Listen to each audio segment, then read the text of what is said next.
Bakersfield is once again earning a spot on a top 10 list, and this time it's for having a high number of car thefts. Yeah, Eyewitness News reporter Leslie Molina tells us more about this study. Leslie? Yes, I was able to talk to the person who looked at the data. He told me they noticed a significant spike after COVID. But Bakersfield is not the only city. It is happening all over the country. Bakersfield ranks number 10 in a list of big cities with the most car thefts. The study was done by truckinfo.net. They got their data from the FBI's crime data exporter. Car thefts have been in the news a lot lately.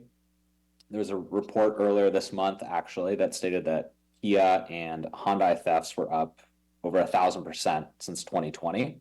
So we decided to dive into government data to see, which areas around the country had been most impacted by vehicle thefts overall.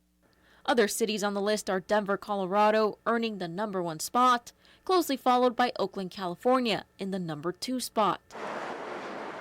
From 2019 to 2022, Bakersfield saw a 67% increase in car thefts. This is a lot higher than the state average, which is a 30% increase. Overall, the study says for every 100,000 people in Bakersfield, a little over 1,000 of them will have their car stolen. We contacted the Bakersfield Police Department to get their reaction to the study. They were unable to do an interview but told us they do see a lot of car thefts. Correlation is not causation.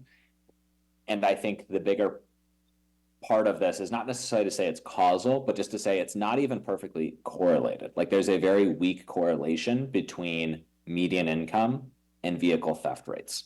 One notable thing the study points out is that economic factors do not fully explain the differences in car theft rates. A lot of the cities with the low number of car thefts were found to be low income. So it can't happen to anyone. It can't happen regardless of where you live. I think the big takeaway here is that low income areas don't need to have high vehicle theft rates. So we didn't look into what causes there to be high vehicle theft rates, but most low income areas don't have high theft rates. So just because you're in a low income area doesn't mean that you should or have to tolerate high vehicle theft rates. If you want to report a stolen car, call the Bakersfield Police Department at their non-emergency line, which is a number at the bottom of your screen. In studio, Les Molina, Eyewitness News.